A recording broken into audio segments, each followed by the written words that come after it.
ត្រង់ជាធម្មតាជីវិតជាទីពឹងអានទោះជាអ្វីបីសូនងងឹងមិនចេះព្រួតប្រែលោកគឺមិនណា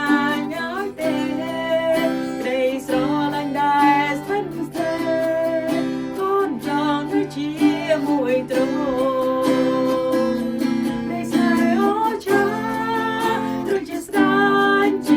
ព្រះបនត្រាដោយគ្រីស្ទឯទ្រង់បានទៀមខ្លួនមកបំរើពីទីខ្ពង់ខ្ពស់មកឆ្កាងแล้วបងទាំងអស់ដោយព្រោះក្តីស្នេហ៍ទ្រង់អស្ចារ្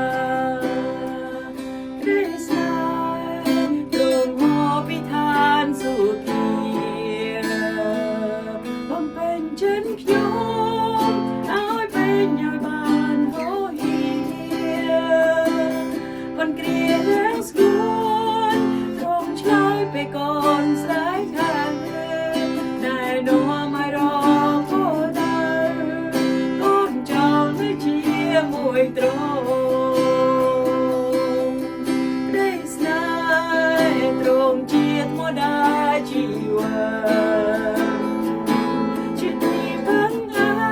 នទោះជាអ្វីបីសូនងងឹងមិនចេះព្រួតប្រែ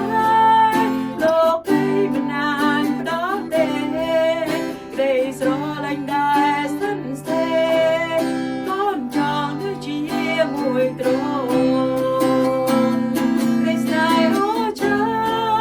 ព្រោះជាស្ដេចជាព្រះបនត្រាដែលក្តីស្នេហ៍ទ្រង់បានទៀមខ្លួនមកបំរើពីទីខ្ពង់ខ្ពស់ទៅឆ្កាងแล้วបងទាំងដោយព្រោះក្តីស្នេហ៍ទ្រង់អស្ចារ្យក្តីស្នេហ៍អូចារ្យជាស្ដេចជាព្រះបនត្រាដែលក្តីស្នេហ៍ទ្រង់បានទៀមខ្លួនមកបំរើ